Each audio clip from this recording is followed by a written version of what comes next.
más tratada en el curso, en esta cátedra, ¿no?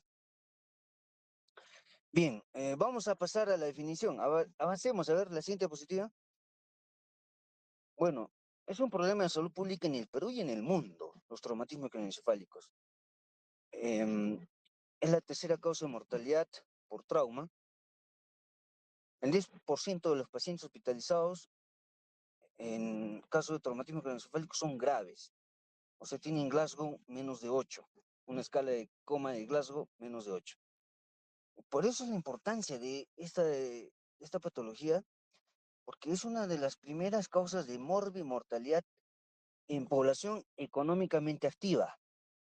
¿Esto qué significa? Población que trabaja, que solventa un hogar, población que se desenvuelve en la sociedad, cumple alguna función primordial, ¿no? Muy bien. La siguiente diapositiva.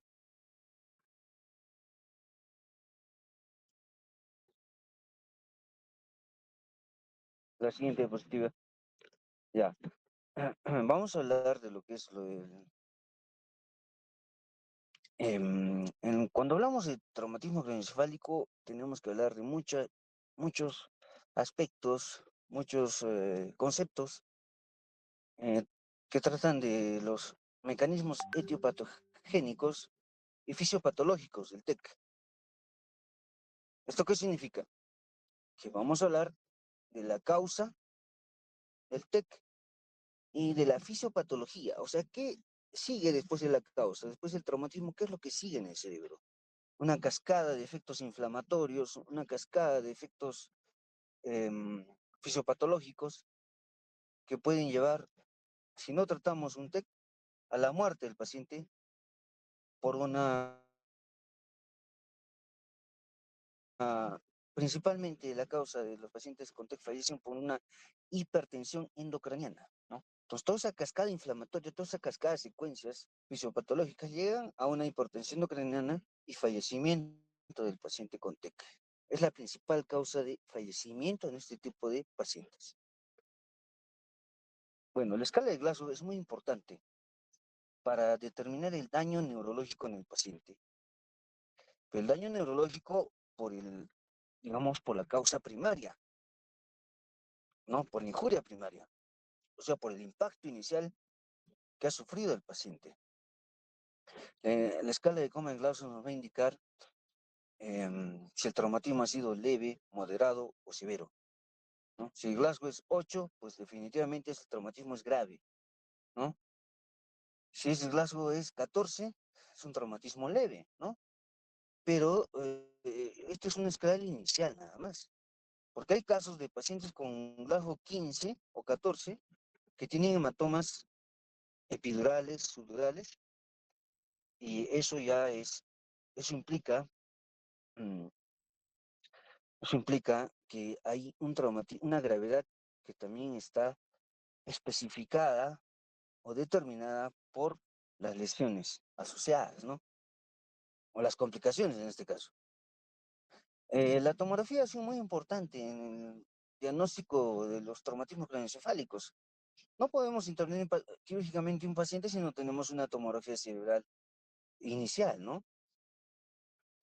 Es importante, ¿no?, que se estén estudiando las injurias primarias, secundaria y terciaria en el TEC, que son las causas de la elevada mortalidad de esta patología.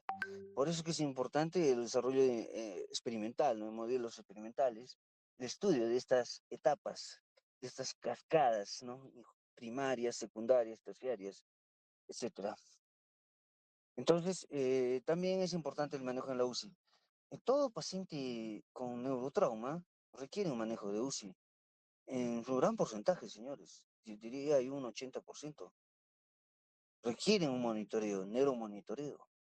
Los pacientes que se operan en TEC requieren neuromonitoreo, los que se operan en un tumor cerebral requieren neuromonitoreo, los que presentan una meningoencefalitis requieren un neuromonitoreo, los que de alguna manera tienen también un problema en la columna vertebral requieren ser monitorizados, o sea, a ver si hay cambios neurológicos en las extremidades, etcétera, ¿no? Requieren por eso una evaluación y un manejo en la UCI o UCIN, ¿no? Es importante por eso la implementación de UCIs en los hospitales, pero no UCIs comunes, ¿no? UCIs neuroquirúrgicas. Y creo que eso ayudaría mucho a salvar muchas vidas o a salvar más vidas de lo que en el momento actual podemos hacerlo, ¿no? La siguiente diapositiva.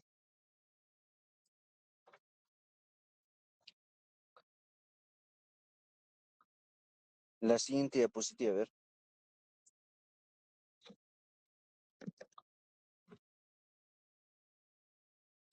Bien, la anterior.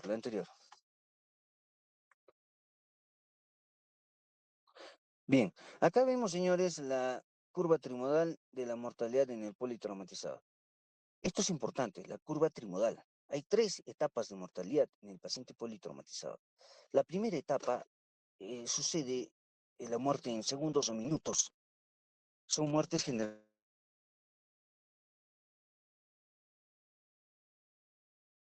las laceraciones de la médula espinal alta, ¿no? En el tronco cerebral, lesiones cardíacas, ruptura de la aorta o de grandes vasos. Estas lesiones en el politraumatizado causan la muerte en cuestión de minutos o segundos. Generalmente, esta primera etapa, esta primera curva de la mortalidad es inevitable, porque son lesiones letales. La segunda etapa son lesiones que van a causar la muerte en cuestión de minutos e incluso horas. Entonces hay tiempo, ¿no? Hay tiempo para poder tratarlos. Es la famosa hora de oro, ¿no? Son las muertes prevenibles. Y es ahí donde nosotros debemos actuar, debemos tratar. Ahí tenemos los hematomas subdurales, los hemoneumotórax, la ruptura de vaso, las laceraciones hepáticas, rotura de pelvis o lesiones múltiples con hemorragias masivas que tienen que ser tratadas de una manera eh, agresiva. Acá tenemos que entender de que lo más importante en el paciente cuando ingresa a emergencia es el ABC, ¿no? La vía aérea, la respiración y la circulación. Eso es lo primordial. Entonces, si entendemos eso, suministramos al paciente una adecuada oxigenación, una adecuada circulación con un volumen adecuado y también aseguramos que esta ventilación, esta oxigenación y esta circulación sean adecuadas, pues el paciente va a estabilizarse, ¿no? La tercera etapa de esta curva trimodal es la tardía, ¿no? Es la etapa tardía en la cual sucede varios días o semanas después del trauma. En este caso, la muerte está producida por sepsis o falla multiorgánica, ¿no? Difusión orgánica múltiple. Esto porque el paciente pues ya ha pasado la etapa, o sea, días o semanas después del evento primario. Entonces la muerte ya no se produce pues por un hematoma sudural, por un hemonemotórax, no.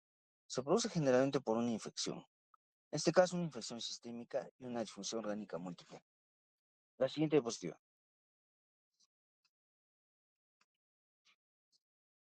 Bien, también es importante, señores, que estudiemos lo siguiente. La injuria craneal se asocia, como vemos acá en la parte inferior, a traumatismos pulmonares o patologías pulmonares un 78%. Por ejemplo, contusiones pulmonares, neumonías respirativas, por ejemplo, también hemoneumotórax, ¿no? Lesiones musculoesqueléticas un 43%, lesiones abdominales en un 53%, lesiones cardiovasculares un 3%, endocrinas un 23%, lesiones espinales un 6%, ¿ya? Ahora, las lesiones de la médula espinal se acompañan de lesiones pulmonares en un 10%, musculoesqueléticas en un 18% y craneales en un 18%, ¿de acuerdo? De 16 a 18%. O sea, lo que quiero decir con esta diapositiva es que las lesiones cráneoencefálicas se acompañan generalmente de lesiones pulmonares, abdominales, de extremidades, etcétera. O sea, todo paciente que ingresa a emergencia, digamos, por un accidente de tránsito, una caída o una agresión, tiene que ser evaluado de forma completa, ¿no? Tiene que ser evaluada la parte torácica, la parte abdominal, la parte de extremidades. Obviamente una evaluación clínica y evidentemente si hay sospechas, se va a solicitar exámenes de imágenes como radiografías, tomografías, etcétera, ¿no? Entonces, es importante eso que entiendan, porque muchos médicos ven, es un Trantec, ya solamente una tomografía de cerebro y eso es todo, ¿no? Y se olvidan de la parte torácica, que un paciente cuando sufre un accidente de tránsito, no solamente es golpeado la cabeza, pues, ¿no? Sufre un trauma torácico, un trauma abdominal. Y por ese descuido inicial, muchas personas han muerto o han fallecido porque no han sabido identificar precozmente las lesiones torácicas y abdominales, principalmente, ¿no? La siguiente diapositiva. Bien, em, hay diferentes etapas, diferentes causas, ¿no? Diferentes causas que pueden causar, diferentes causas o patologías que causan la muerte o las secuelas en los pacientes, ¿no? Accidentes de tráfico, caídas, em, accidentes laborales, producen una serie de síndromes craneales y espinales, ¿no? La siguiente diapositiva.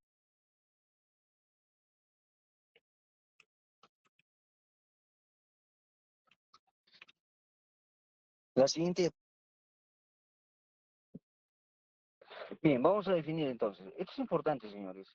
Esta definición es importante que la sepan, porque les voy a preguntar y porque le va a servir a lo largo de toda su carrera. El trauma craneoencefálico, o como quieren llamarlo, TEC, etcétera, es la lesión encefálica o craneal, dice, debido a una fuerza mecánica externa que conduce a posible deterioro temporal o permanente del estado cognitivo o el estado de conciencia. También afecta el estado físico o psicológico, con un estado de conciencia disminuido o alterado, ¿no?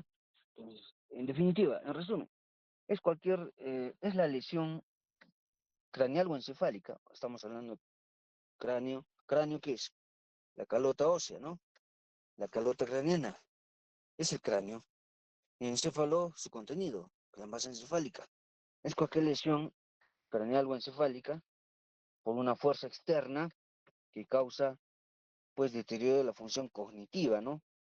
Física y psicológica, que puede ser temporal o permanente, con un estado de conciencia alterado o disminuido, ¿no? Entonces es la definición más amplia que se ha podido encontrar al detective. Es importante que ustedes lo analicen y sepan comprenderlo, porque a partir de ahora este concepto va a ser necesario para que ustedes puedan entender eh, y definir, clasificar lo que es el TEC. Bien, la siguiente diapositiva.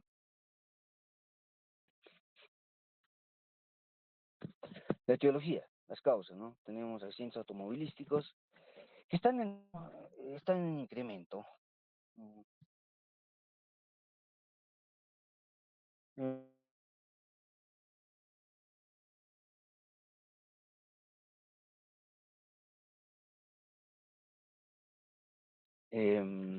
También la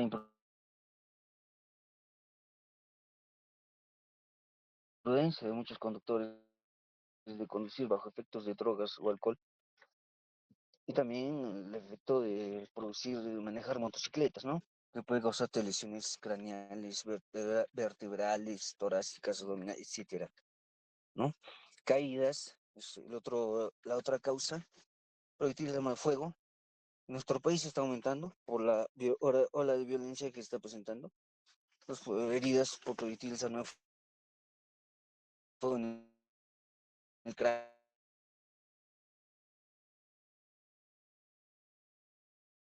en diferentes áreas del cuerpo, accidentes de trabajo, falla de medida de seguridad, El consumo de alcohol siempre empeora cualquier tipo de patología traumática. La siguiente, la siguiente,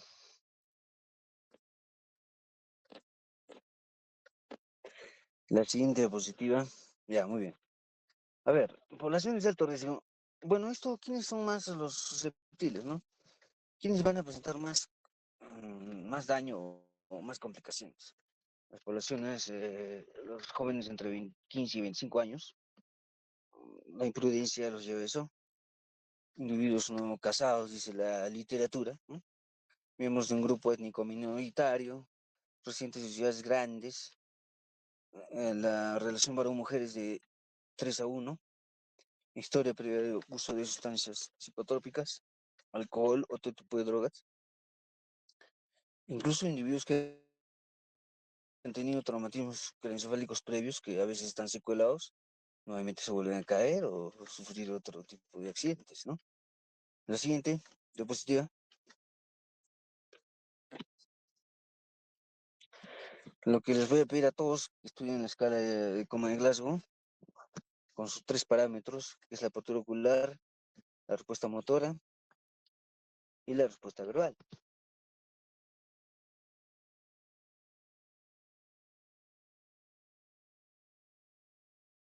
que es diferente en lactantes. Como lo estamos presentando ahí, hay algún tipo de variación que ustedes tienen que saber, ¿no? Sobre una respuesta verbal tiene 5 puntos, es irritable si tiene 4 puntos, llora al dolor, 3 puntos, quejido al dolor, 2 puntos. Estas son las diferencias entre el Glasgow del adulto y de los lactantes. ¿Listo? Bien. Entonces, vamos a continuar. La siguiente diapositiva. La apertura ocular, ya saben muchos cómo se evalúa, ¿no? Em, observando al paciente en primer lugar. Aplicamos la semiología. Bien. Observamos al paciente. Si está despierto, tiene un Glasgow de 4. Perdón, 4 puntos en la apertura ocular. Respuesta verbal 3 es cuando despierta el paciente a la voz, ¿no? Le llamas por su nombre, señor Pedro, le dices, señor Juan, señor Marcelo, por ejemplo. Entonces, si abre los ojos a la voz, tiene 3 puntos. Si no abre los ojos a la voz y solamente lo hace al dolor, tiene 2 puntos, ¿no? Y si es que el paciente no abre los ojos a ningún tipo de estímulo, ni doloroso, ¿no? Tiene 1 punto. Puntaje 0 no hay, ¿de acuerdo? Y es lo mismo pasa, a ver la siguiente diapositiva, lo mismo pasa con la respuesta verbal, con la respuesta motora. La siguiente, por favor, la siguiente diapositiva. Acá, por ejemplo, lo que vamos a rescatar en la respuesta motora, 6 es cuando el paciente obedece órdenes, ¿no? 5 es cuando el paciente localiza el dolor, ¿no? 4 es cuando el paciente retira la extremidad al dolor. 3 cuando presenta la extensión, ¿no? Respuesta extensora. Perdón, la respuesta flexora es 3. La respuesta flexora o flexión anormal, que muchos lo llaman, significa decorticación. Decorticación. ¿De acuerdo? Es como la que vemos acá, ¿no? Flexión anormal, respuesta 3 puntos.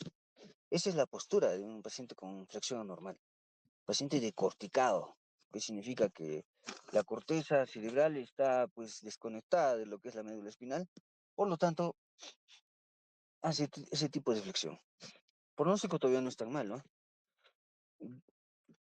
La respuesta extensora es cuando al estímulo doloroso el paciente extiende todas sus articulaciones, ¿no? Incluso la región cráneo cervical hay una hiperextensión, ¿no? En el área de los brazos, extremidades hay una hiperextensión. Es ahí cuando podemos considerar una respuesta extensora al dolor. ¿Esto qué significa? Que el paciente está deshidrado. Ya la región supratentorial no está funcionando. Y el daño es muy grave. Por lo tanto, el pronóstico ya es malo o reservado en el paciente, ¿no? Y uno es cuando no hay ningún tipo de respuesta, ¿no? Respuesta motora. Eh, Hacemos un estímulo doloroso y el paciente pues no hace ningún tipo de movimiento, ¿no? Hablando de respuesta motora. Bien, esto es importante que lo sepan, señores. El Glasgow va a ser la escala que vamos a usar todos los días. Y sería algo grave que uno de ustedes no lo sepa, ¿no? Sería muy complicado aceptar que ustedes no pueden hacer una escala de Glasgow, siendo estudiantes de medicina y habiendo llevado el curso ya previos al internado médico, ¿no? Sería muy grave que eso suceda. Y espero que no sea así. ¿Listo? Bien, la siguiente diapositiva.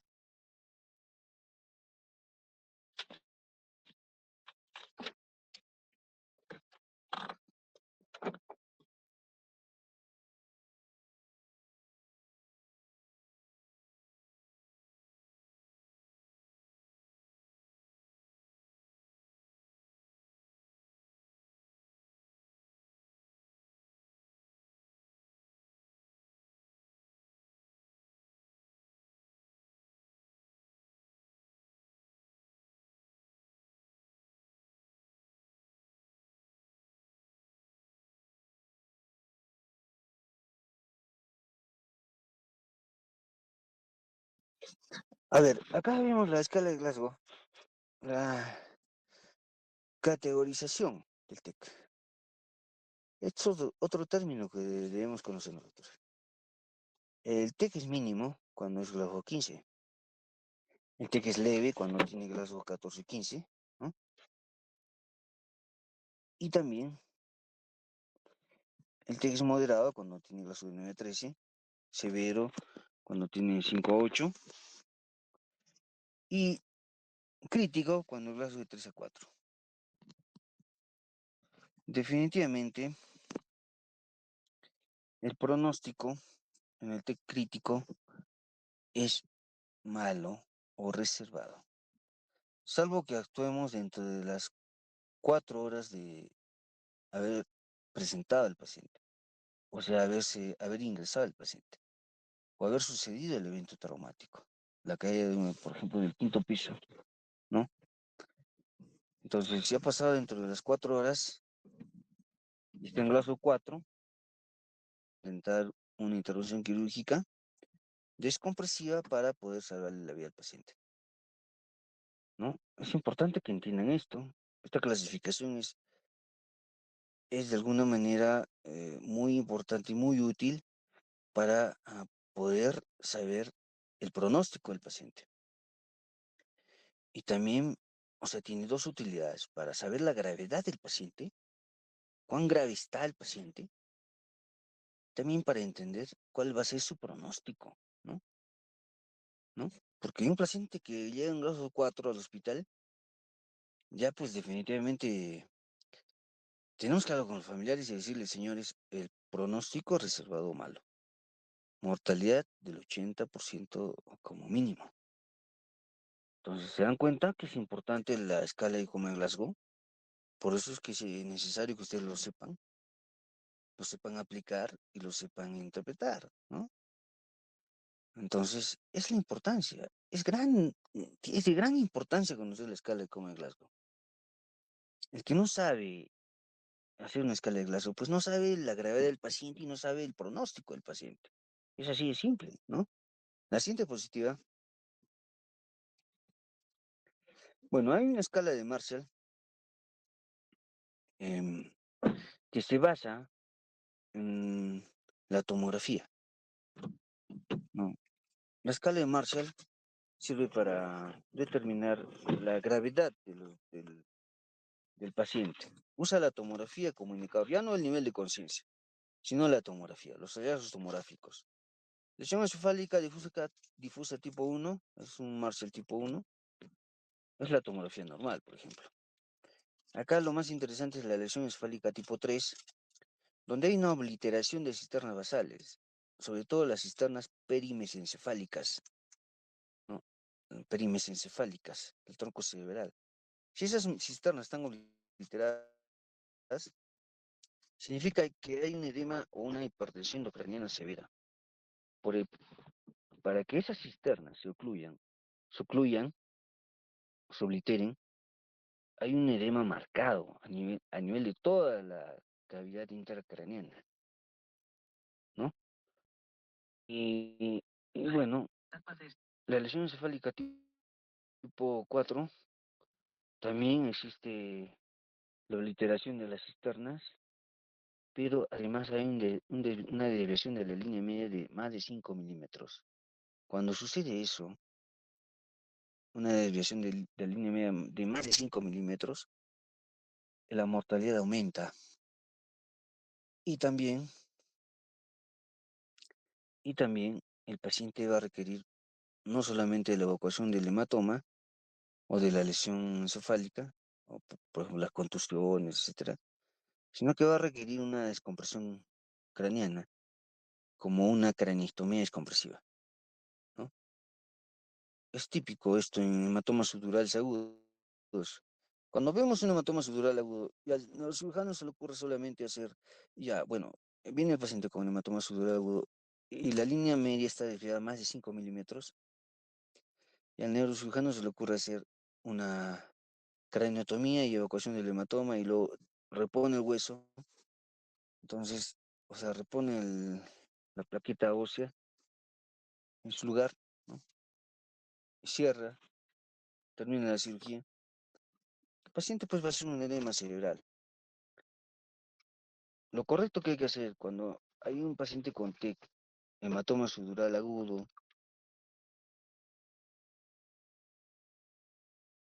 hematoma, y hacer una craneotomía descompresiva, porque la cascada inflamatoria es tan grande que el cerebro se va a edematizar y va a ser necesario una descompresión craneana a posteriori.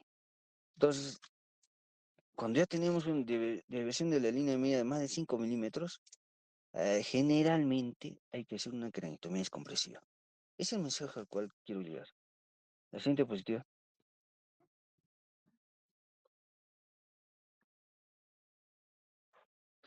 Ya, acá lo que les decía, el daño primario, secundario y terciario. Daño primario no es evitable. Es producto del traumatismo inicial. Por ejemplo, de la caída de altura. Por ejemplo, del trauma craneal por caída o por un proyectil de arma de fuego. El daño primario no es evitable. El daño secundario es producto de la hipoxemia, hipotensión, hipertensión endocraniana, ¿no? Este daño secundario puede ser evitado. Principalmente está enfocado a evitar es causado el daño secundario principalmente por la hipoxemia y la hipotensión.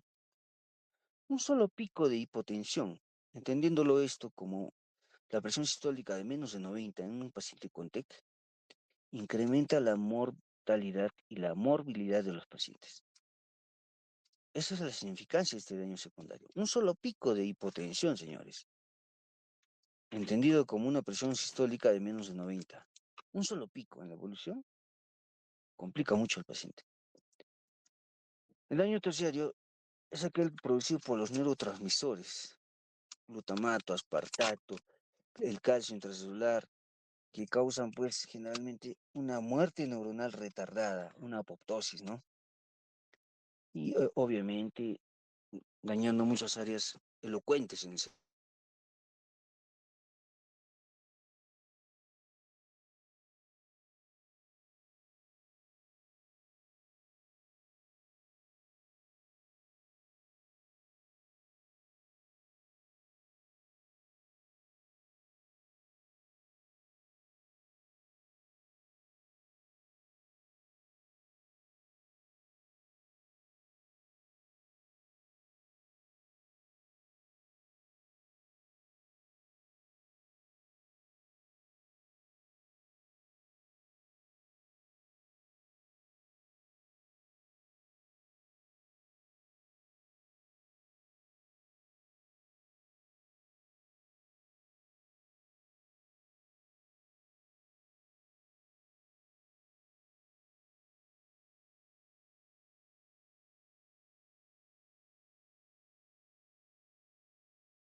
Bien, daño terciario, tardío, retardado, producto de los neurotransmisores que causan la muerte neuronal. La siguiente diapositiva.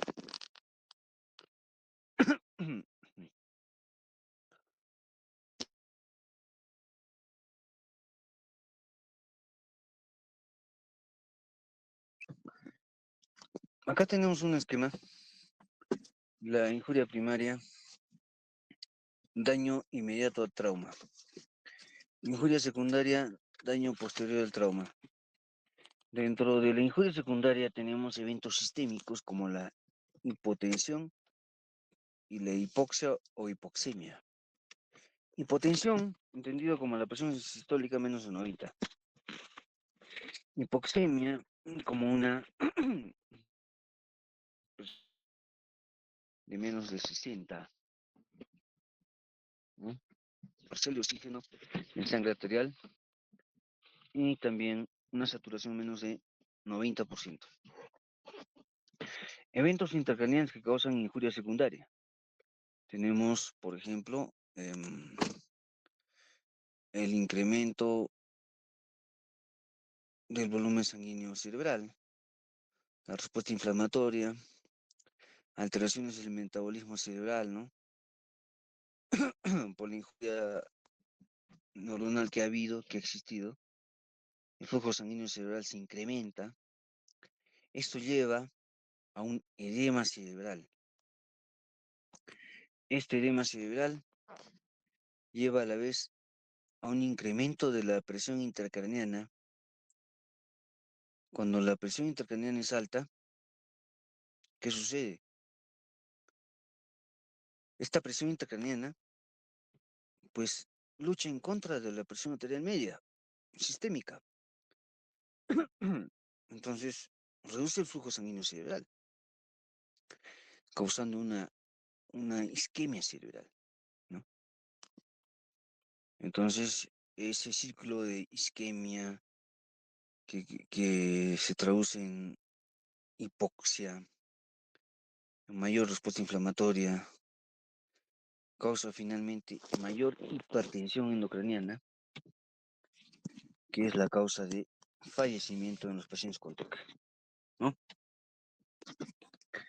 Entonces es importante entender que la principal causa de muerte en el TEC es la hipertensión endocraniana o intracraniana. Muy bien. La siguiente, señores. Acá también tenemos, es importante esto, ¿por qué recalcamos tanto? Para que ustedes entiendan que la injuria primaria no se puede evitar, la injuria secundaria sí se tiene que evitar, la tercera también se tiene que evitar y actualmente hay estudios para evitar la injuria terciaria. Hay estudios y fármacos que están en etapa de experimentación, ¿no? Fármacos que bloquean el glutamato, la dopamina, la liberación de calcio y que evitan la muerte neuronal retardada o apoptosis, ¿no?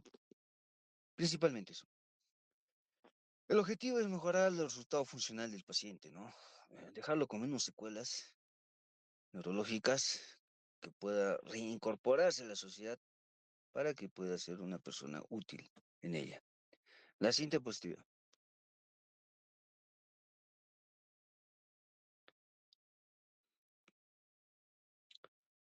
Karen Julia, la siguiente diapositiva.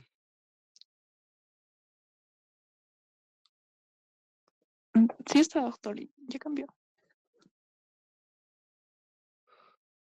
Estamos en la naranja. La siguiente. Ahí está bien. Ya. Cambios del flujo sanguíneo cerebral en el trauma craneoencefálico. Hay fases, señores. La primera etapa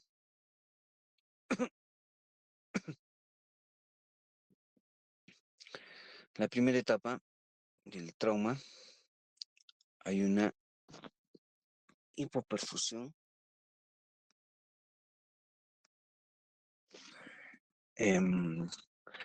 Bueno, vamos a estudiarlo por días para que sea más didáctico para ustedes, ¿ya? Vamos a estudiarlo por días. Lo que sigue es lo siguiente. A ver. Los primeros días del trauma sea, inmediatamente después del traumatismo, lo que vamos a encontrar es, en primer lugar, un incremento del flujo sanguíneo cerebral, ¿no? Va a haber un incremento del flujo sanguíneo cerebral, como vemos en la curva de arriba, ¿no? Flujo sanguíneo cerebral. Los primeros días aumenta. Es la primera etapa de la hipervolemia, del incremento del flujo sanguíneo cerebral, ¿no? ¿Por qué? Porque como el cerebro se edematiza, hay cambios en el flujo sanguíneo cerebral, hay un hiperflujo cerebral, ¿no? Entonces, esto condiciona, pues, evidentemente, un mayor incremento de la presión intracraniana. Con el transcurso de los días, este flujo sanguíneo va cambiando, ¿no? La siguiente positivo, por favor, ahí creo que no se está viendo bien. Traten de no, o es la línea o es el internet que está un poquito fallando, ¿no? Ya, entonces, ya, acá con más detalle vamos a explicarlos, pero esto tiene que ver mucho con la anterior, por favor, la anterior. Mm. Ya, vamos a explicarlo de la siguiente manera. A ver, en el trauma craneoencefálico, de acuerdo a los días, los primeros días va a haber una pérdida de sangre, ¿no? Al ingreso del paciente, el paciente no solamente ingresa por TEC, pues ingresa por un trauma torácico, un trauma abdominal, etcétera, ¿no? O una herida en una extremidad, ha perdido sangre. Por lo tanto, hay una hipovolemia, ¿de acuerdo? Luego de esa etapa de hipoflujo sanguíneo cerebral, existe un incremento de flujo sanguíneo cerebral en la segunda etapa, ¿no? Es donde ya el paciente ha recibido ya cristaloides, coloides de sangre, se ha estabilizado. Entonces se incrementa el flujo sanguíneo cerebral, se incrementa el edema cerebral, ¿no? Es la segunda etapa. Y la tercera etapa, ya un poco tardía, es donde existe un vasoespasmo en el cerebro. Y este vasoespasmo hace que disminuye el flujo sanguíneo cerebral, ¿no? Hay una isquemia cerebral relativa. Entonces, recapitulando, señores, al inicio hay una disminución del flujo sanguíneo cerebral en los 3 primeros días. Después del tercer día, hasta el, digamos, séptimo o octavo día, hay un incremento del flujo sanguíneo cerebral, ¿no? Porque se ha estabilizado el paciente. El mayor pico de edema cerebral va a estar el séptimo día, ¿no? Luego de eso comienza a bajar. Y se da la tercera etapa donde hay un vasoespasmo relativo que causa un hipoflujo sanguíneo cerebral, ¿no? Entonces, esta es la secuencia de un traumatismo craneoencefálico que vemos todos los días. Esto pasa en el cerebro de un paciente con TEC. Los primeros días hay una disminución del flujo sanguíneo cerebral por la pérdida de la volemia. Del tercero al noveno día hay un incremento del flujo sanguíneo cerebral. Y después del noveno día hay un vasoespasmo que reduce el flujo sanguíneo cerebral. Conociendo esto, tenemos que hacer el manejo de los pacientes. Al inicio, por ejemplo, tenemos que darle más volumen entonces, ¿no? En la segunda etapa tenemos que darle más manitol, más solución salina hipertónica. ¿Para qué? Para reducir el edema cerebral. Y en la tercera etapa tenemos que también darle un poco de volumen para que se pueda contrarrestar esa etapa de vasoespasmo, ¿no? Bien, la siguiente positiva.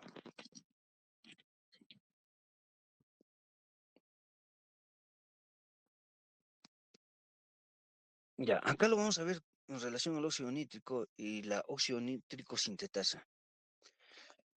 Bien, después de la lesión hay una reducción marcada del óxido nítrico, ¿no? Entonces, hay un bajo flujo sanguíneo cerebral, ¿no? Sabemos que el óxido nítrico es un vasodilatador, ¿no? Tenemos ese concepto todos, yo creo, ¿no? Por lo tanto, el flujo sanguíneo es bajo Ya en la segunda etapa se incrementa el óxido nítrico, por lo tanto existe un incremento del flujo sanguíneo cerebral, ¿no? De la presión intracraneana también, ¿no? Esto condiciona un edema cerebral. Todo esto está relacionado al óxido nítrico y la óxido nítrico sintetasa, la enzima que la sintetiza, ¿no? Entonces, en ese sentido, hay una relación con el óxido nítrico en los vasos sanguíneos cerebrales. La siguiente diapositiva.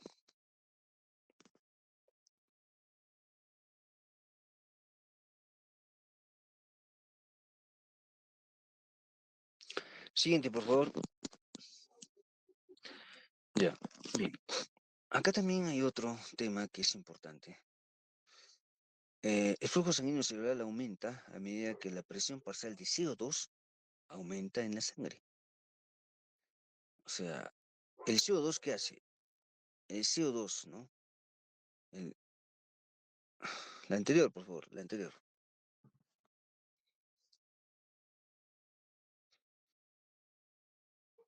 La anterior diapositiva. Está la anterior, doctor. Sí se cambió.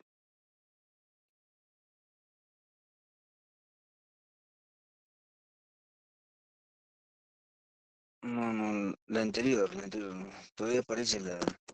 Estás adelantado. Morro Kelly aparece acá, la anterior diapositiva.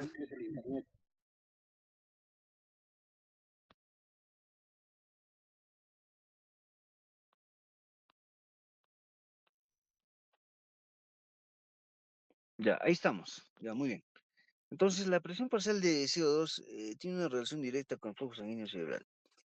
Si el CO2 aumenta en la sangre, entonces el flujo sanguíneo cerebral también va a aumentar. Porque el CO2 causa vasodilatación cerebral. ¿De acuerdo? Y lo contrario pasa con la presión parcial de oxígeno.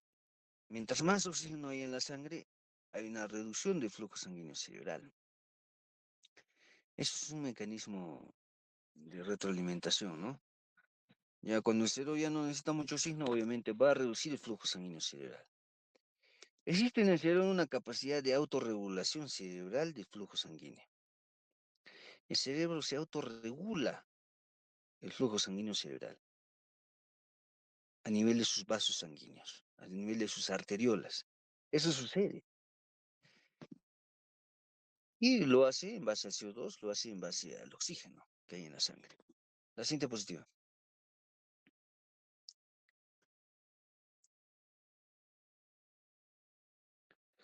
La doctrina Monroe-Kelly. Hay, normalmente hay espacios en el cerebro. Por ejemplo, el cerebro es un componente de la cavidad intracraneana. La sangre arterial también. La sangre venosa también es otro componente. Y el líquido cefalorraquídeo es otro componente, ¿no? Son los cuatro componentes normales de la cavidad intracraneana. Pero cuando ya aparece una masa, lo que primero se desplaza es el líquido cefalorraquídeo y la sangre venosa. ¿Sí? ¿Estamos de acuerdo? Ya, entonces, por lo tanto no hay isquemia todavía. Pero ya cuando la masa se incrementa, hablando de masa puede ser un hematoma o un tumor, la masa se incrementa en volumen o en tamaño, ya el espacio del líquido cefalorraquídeo y de la sangre venosa es insuficiente y comienza a comprometer lo que es el flujo sanguíneo arterial. Por lo tanto, va a causar isquemia cerebral, ¿no? Si el hematoma sigue aumentando de tamaño, ya va a haber un infarto cerebral, una isquemia e infarto cerebral. Y eso ha pasado en muchos pacientes, ¿no? Bien, como vemos acá en esa tomografía que vemos, es un hematoma estructural agudo ese caso, que tiene una desviación de la línea media que es más de 5 milímetros, ¿no? Obviamente. En este caso no solamente vamos a evacuar el hematoma, sino tenemos que hacer una craniostomía descompresiva, que significa sacarle la calota craneana desde la región frontal hasta la región occipital. Y esa calota craneana se guarda en la pared abdominal por unos 3 meses hasta que baja el edema cerebral en ese periodo y se repone una segunda cirugía, ¿no? A eso se llama craniotomía descompresiva. Muy bien, la siguiente diapositiva.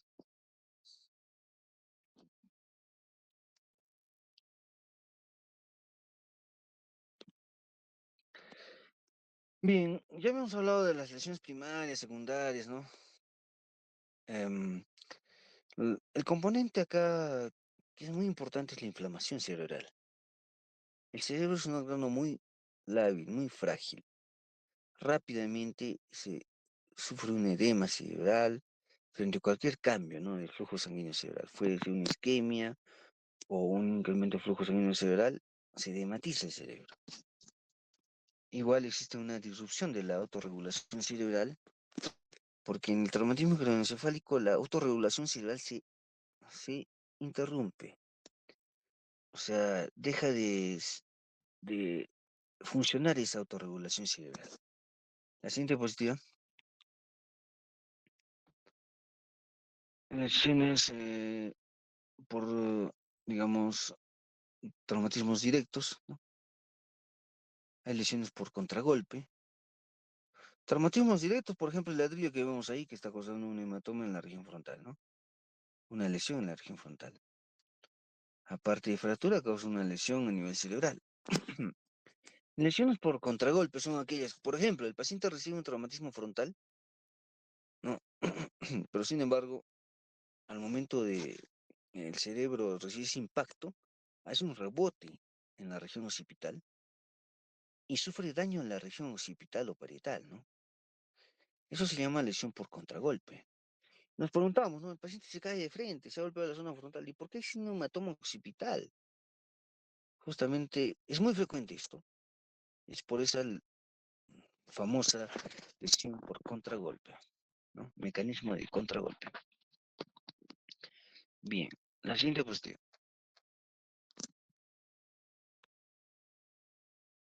La siguiente diapositiva.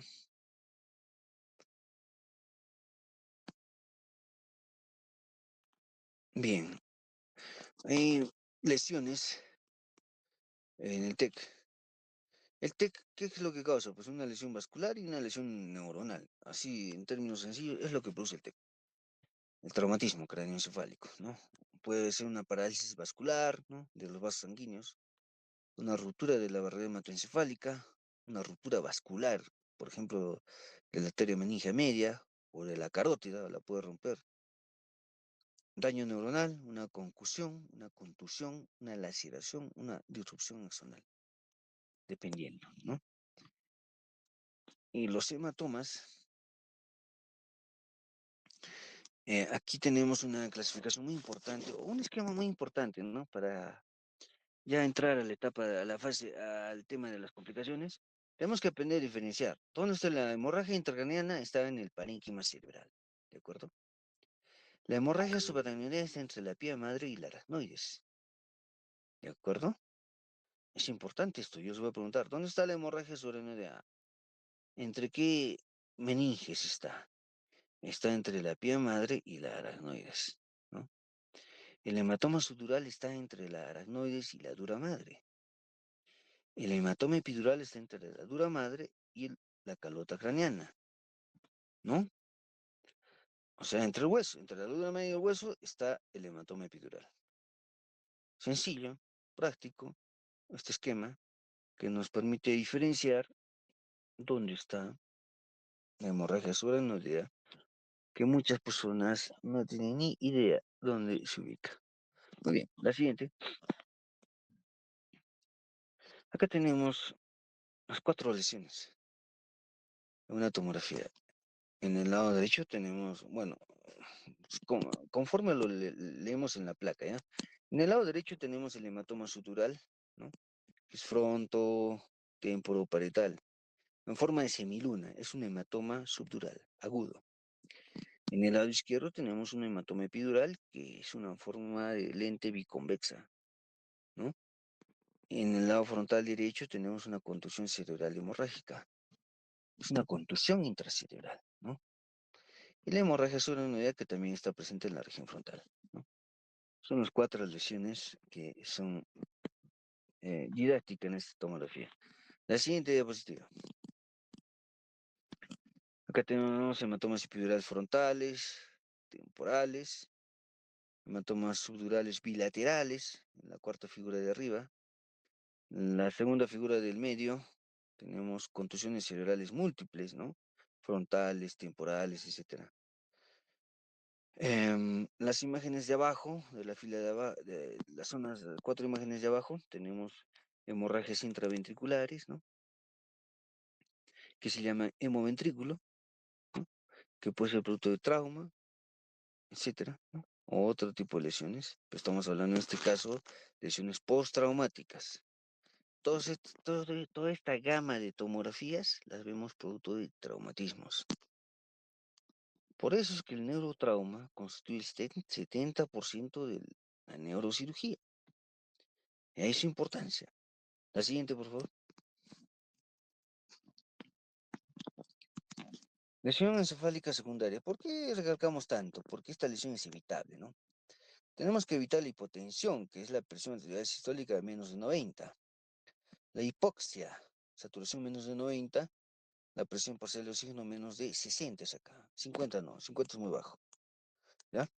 La hipoglicemia también causa lesión encefálica secundaria. La hipertermia, una temperatura más de 39, también produce daño encefálico secundario. Y la hipocapnia prolongada, la presión parcial de CO2 de menos de 30 milímetros de mercurio, produce daño cerebral secundario. Porque la hipocapnia sabemos que causa vasoconstricción cerebral y esto condiciona pues una isquemia cerebral, ¿no? Causando hipoxia a nivel celular. Bien, la siguiente, por favor. Acá tenemos un sinfín de lesiones encefálicas secundarias, tanto sistémicas como intracraneales. Sistémicas como la hipoxia, hipotensión, hipertermia, infección, relacionada con la glicemia, o hiperglicemia, hipercapnia, o hipernatremia o hiperosmolaridad. Intracraneales, las convulsiones, el hematoma tardío, sobre todo los hematomas epidurales o subdurales, la hemorragia subaracnoidea, que irrita mucho los vasos sanguíneos, causando vasoespasmo, ¿no? El vasoespasmo en sí, la hidrocefalia secundaria al TEC. Hay hidrocefalia secundaria al TEC, señores. No es que la hidrocefalia sea producida por otro problema, por una infección, no, no. La hidrocefalia tiene muchas causas, dentro de ellas está el TEC, ¿no? Infección del sistema nervioso central, como una meningoencefalitis, producto de una fractura de base de cráneo, por ejemplo, ¿no? Etcétera. La siguiente, por favor.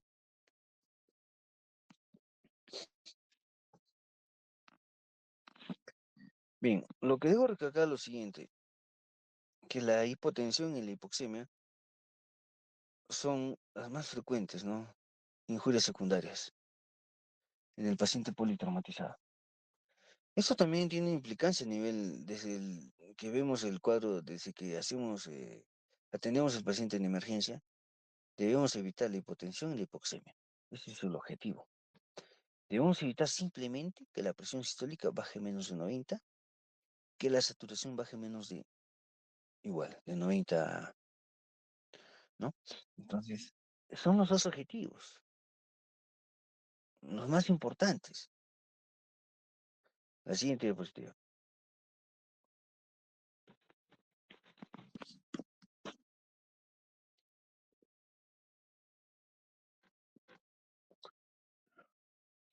Causas de hipotensión o isquemia en el politraumatizado, ¿no? Puede haber hipovolemia por pérdida de volumen, después trauma torácico, donde hay una injuria cardíaca, con disminución del gasto cardíaco, taponamiento cardíaco, hemotórax, neumotórax a tensión, shock séptico, ¿no? También un scalp a nivel de cráneo, un flap, o una herida de cuero cabelludo extensa, ¿no? Un hematoma subgaleal, o fracturas, ¿no? Que comprometen los senos venosos cerebrales, ¿no? Entonces, todo esto hace que haya una mayor pérdida de volumen en el paciente. La siguiente.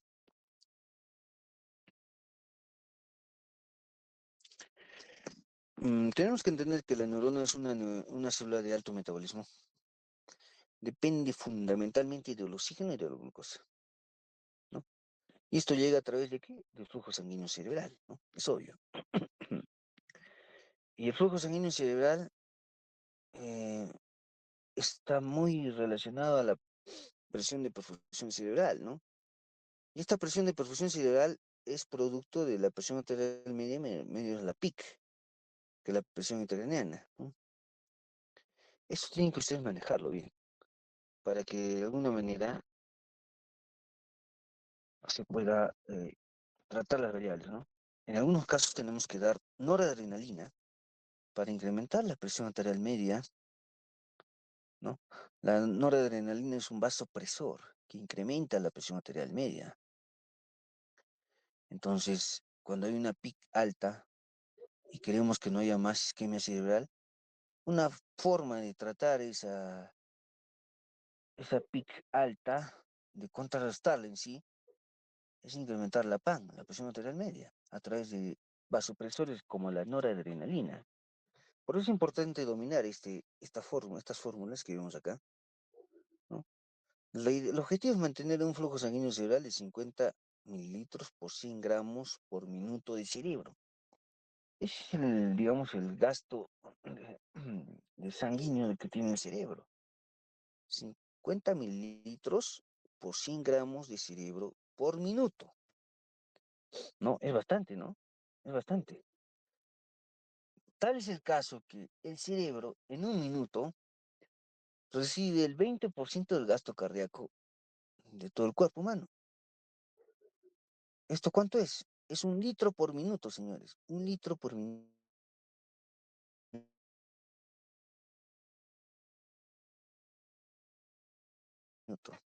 Si se rompe una carótida, el paciente puede fallecer en cuestión, pues, ¿el paciente cuántos litros de sangre tiene? A ver, un auto tiene 5 litros de sangre promedio.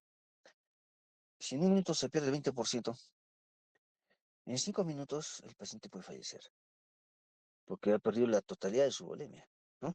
Por eso es importante conocer la anatomía, tener una técnica quirúrgica adecuada para poder controlar la hemorragia, que es el tema muy crítico y letal en neurocirugía, la hemorragia. Entonces tenemos que tener todos los elementos, las herramientas, hacer las maniobras para poder controlar la hemorragia cerebral o craneal, ¿no? Bien, la siguiente, por favor. La autorregulación cerebral, ustedes ya han estudiado en neurología, ¿no? Hay una autorregulación cerebral. El objetivo es mantener el flujo sanguíneo cerebral en 50 mililitros por 100 gramos de cerebro por minuto, en un rango de una PAM de 50 a 150. La siguiente diapositiva.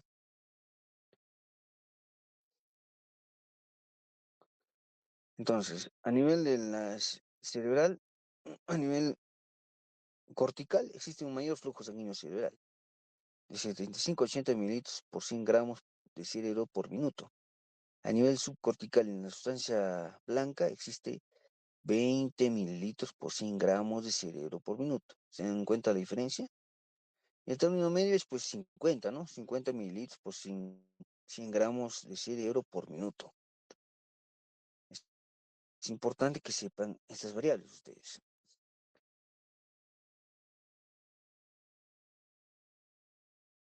La pH normal es de 8 a 12 milímetros de mercurio, ¿no? Bien, la siguiente diapositiva.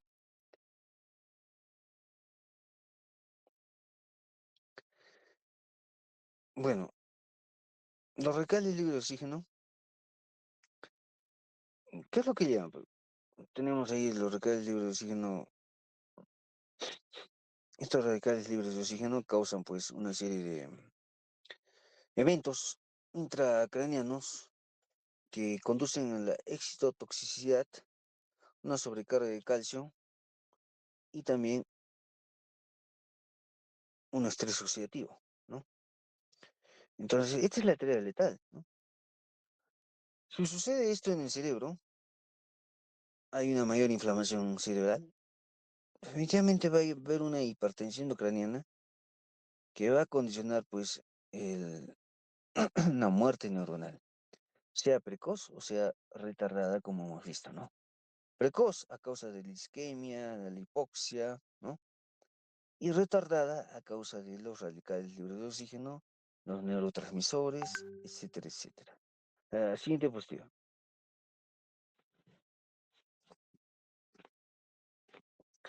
Hay una zona de penumbra isquémica. Por ejemplo, una contusión cerebral, la zona roja, es una zona de cerebro muerto, ¿sí? Ya. em, la zona amarilla, las edema perilesional, es la zona de penumbra isquémica. Es la zona que todavía se puede rescatar. Lo rescatamos aportándole un flujo sanguíneo cerebral, ¿no? Promedio de 50 mililitros por minuto, ¿no? Con una PAN entre 70 y 80 milímetros de mercurio, la PIC entre 8 y 12 milímetros de mercurio, ¿no? Entonces tenemos que manejar esas variables para recuperar esa zona amarilla, que es la zona de penumbra isquémica, que es la zona que aún puede recuperarse, aún puede sobrevivir, si le damos un adecuado flujo sanguíneo cerebral, ¿no? La siguiente diapositiva. Igual acá, ¿no? Es lo mismo. Siguiente. Síndrome de herniación. Es importante. La mayor parte de los pacientes, eh, para ser tratados quirúrgicamente o en etapas complicadas del TEC, presentan síndrome de herniación. En otras palabras, el TEC complicado es cuando ya existe un síndrome de herniación asociado, un incremento de la PIC, el paciente entra en coma, una dilatación de una pupila o de ambas pupilas, ¿no? En caso de sea la dilatación de una pupila, sería una anisocoria, y dilatación de ambas pupilas, una midriasis bilateral. Puede existir también una hemiparesia contralateral por compresión contralateral del bulbo raquídeo, ¿no? La tríada de Cushing, que es importante cuando detectarla, porque nos indica que hay una hipertensión endocriniana marcada. Hay hipertensión arterial, hay una bradicardia, hay una depresión respiratoria, una bradipnia, ¿no? Bradipnia, una respiración de chain stocks, ¿no? Etcétera. Entonces, la hipertensión arterial y la bradicardia son signos muy importantes que indican que el paciente se puede estar enclavando, y que existe un edema cerebral marcado, con una herniación cerebral y una hipertensión endocrinal marcada, ¿no? La siguiente diapositiva. Bien, las hernias son como siguen, ¿no? Hernia azul falciana, la que está por debajo del tentorio, el azul. Esa es una. Por la otra hernia que podemos ver, la hernia amarilla que vemos, hernia uncal, ¿no? Que es parte del lóbulo temporal. Este es el uncus del lóbulo temporal que comprime el mesencéfalo. Puede producir coma, porque en el mesencéfalo está el centro del nivel de conciencia, ¿no? Centro del nivel de alerta, el sistema reticular activador ascendente. Entonces, si usted comprime el mesencéfalo, pues va a haber coma en el paciente. O lo otro es la herniación cerebelar, transforamen magno. ¿Qué pasa aquí? Comprime lo que es el bulbo raquídeo, donde se encuentra el centro cardiorrespiratorio, ¿no? Si se comprime ese bulbo raquídeo por esa hernia cerebelosa, el paciente puede fallecer por un paro cardiorrespiratorio, ¿no? Entonces las hernias tienen sus consecuencias que pueden ser letales en el paciente. La siguiente diapositiva. Tenemos un hematoma epidural, ¿no? En la región temporoparietal. Hay una anisocoria, ¿no? La anisocoria, ¿cómo se explica? El uncus del lóbulo temporal, como se ve ahí, comprime el tercer nervio craneal, ¿no? Y este tercer nervio craneal inerva la pupila, en este caso la pupila derecha, digamos. Entonces, cuando hay una herniación uncal y compresión del tercer nervio craneal, hay una anisocoria, una dilatación de la pupila derecha en este caso, producto de esa compresión del nervio por el uncus del lóbulo temporal, ¿no? Y esto es secundario al hematoma intracraniano que está en crecimiento, en este caso el hematoma epidural, ¿no? Eso es importante.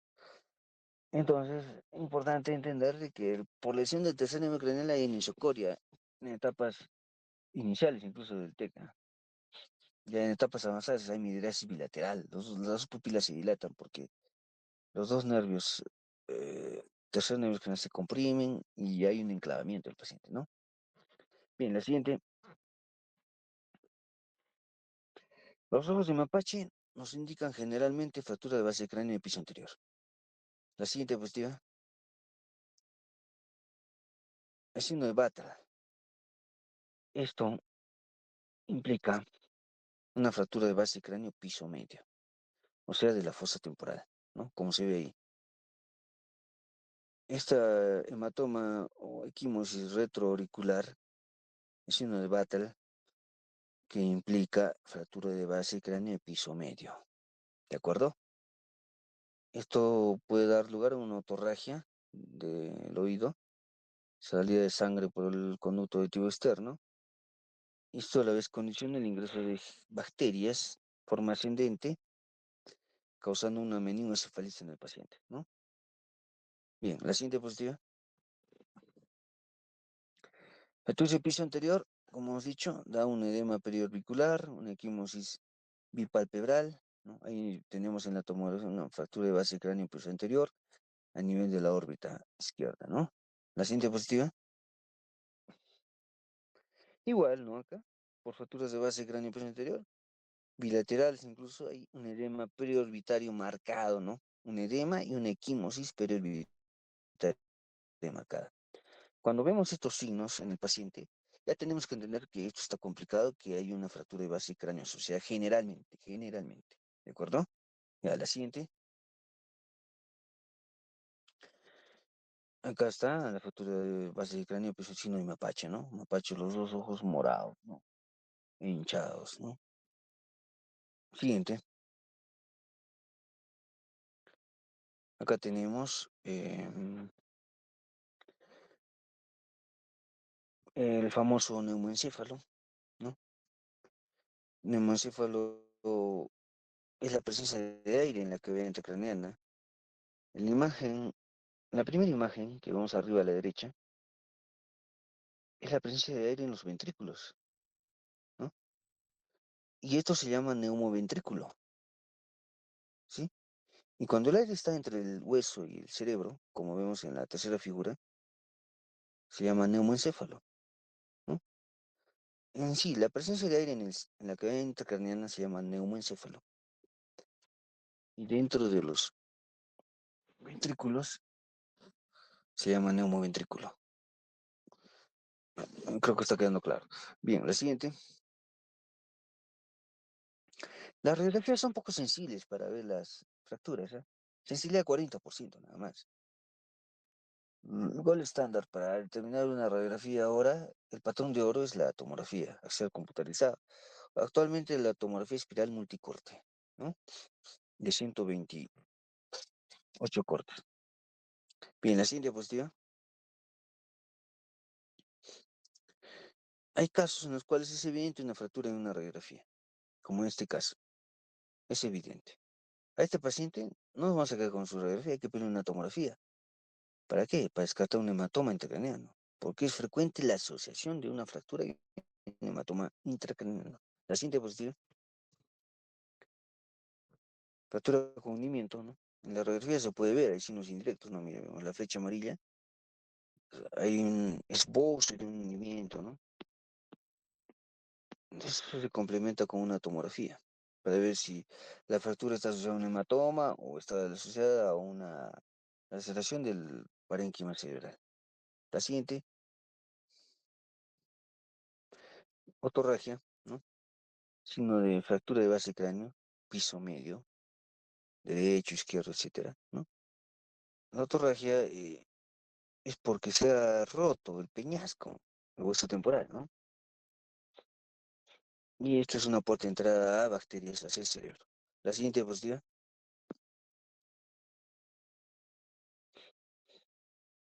Una fractura con hundimiento. La fractura con hundimiento es quirúrgica cuando toda la tabla interna, toda la tabla interna y externa, porque la calota craneana tiene una tabla externa y una tabla interna, ¿no? Todo el espesor de la calota craneana se hunde en relación a su nivel habitual, ¿no? Es quirúrgica cuando se es. En este caso es obviamente quirúrgico porque está comprimiendo el cerebro, lacerando la meninge y requiere una intervención quirúrgica para una limpieza quirúrgica y una cranioplastía, ¿no? La siguiente diapositiva. Acá es obvio, es evidente que tenemos que hacer un levantamiento de esa fractura, ¿no? La siguiente diapositiva.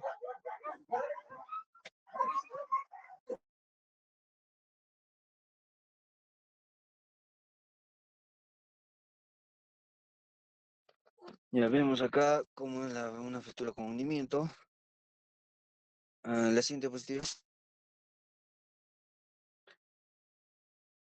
Una fractura del techo y la pared interna de la órbita, ¿no? Es frecuente que no solamente el cerebro esté afectado, sino también lo que es la cavidad orbitaria, ¿no? Y el ojo, obviamente. La siguiente, por favor. Signos de una fractura, ¿no? La radiografía nos orienta, nos ayuda, pero tenemos que a veces no estar yendo de prueba en prueba, ¿no? Tenemos que ser certeros, ¿no?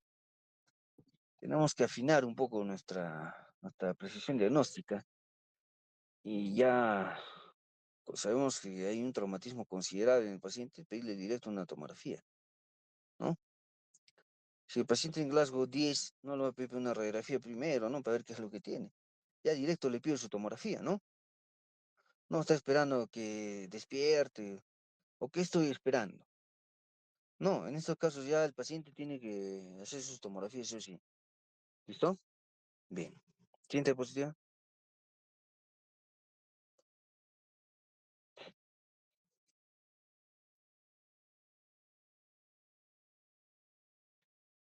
Bueno, los traumatismos más complejos son los heridas por proyectiles de arma de fuego. Son los más complejos.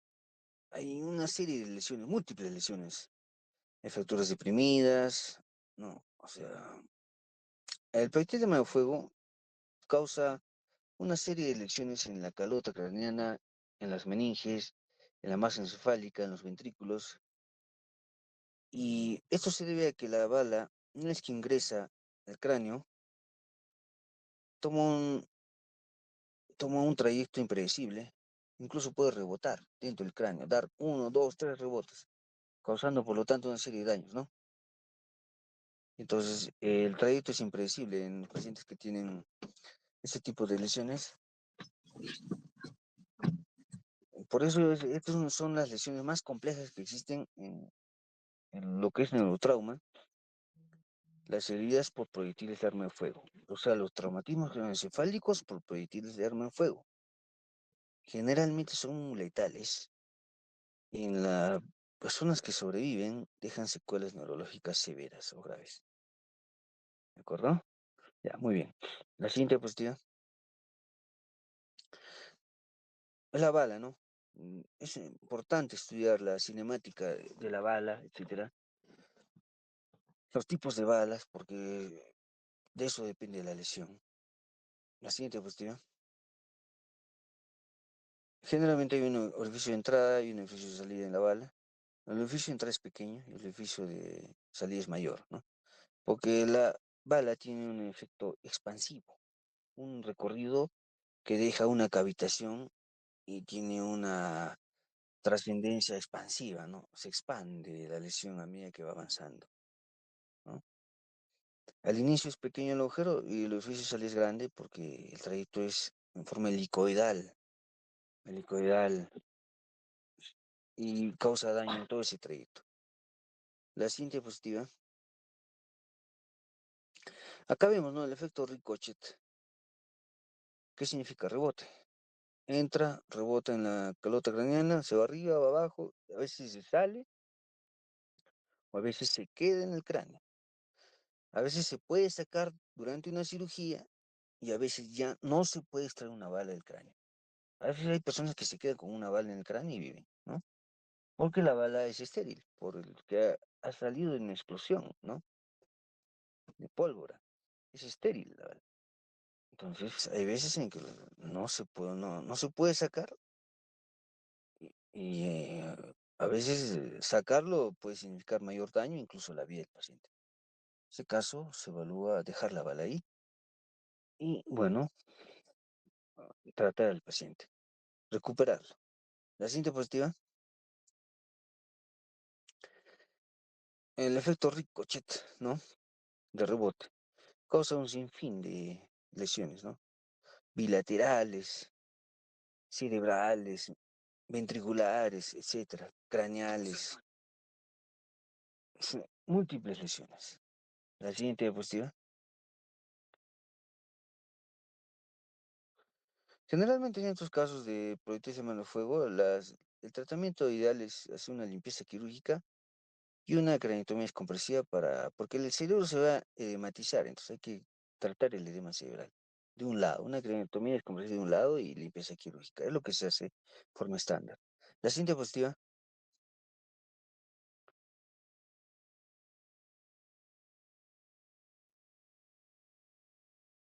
Siguiente. Ya. Bien, bien, señores, vamos a quedar acá. A ver, la delegada. Sí, doctor. Bien, vamos a quedarnos acá, vamos a continuar la próxima semana. ¿Listo? Ya vamos a ahondar más. Esta parte introductoria es importante para que ustedes puedan entender lo que vamos a tratar, las complicaciones, ¿no? Y sepan manejar sobre todo al paciente. Es importante que sepan de la fisiopatología del TEC. Sin eso, es imposible que comprendan las complicaciones del TEC, ¿no? Bien, vamos a quedarnos acá y recordarles que el día de mañana vamos a fijar una hora de clases de emergencia al mediodía, a las 12. ¿De acuerdo? A las 12 yo voy a hablar con su delegado para mandarles el link y también las diapositivas que mañana vamos a tratar. Entonces mañana a las 12 tenemos clases de urgencias y emergencias. ¿De acuerdo? Bien, señores, buenas noches. Ya, doctor. Gracias, doctora. Hasta luego.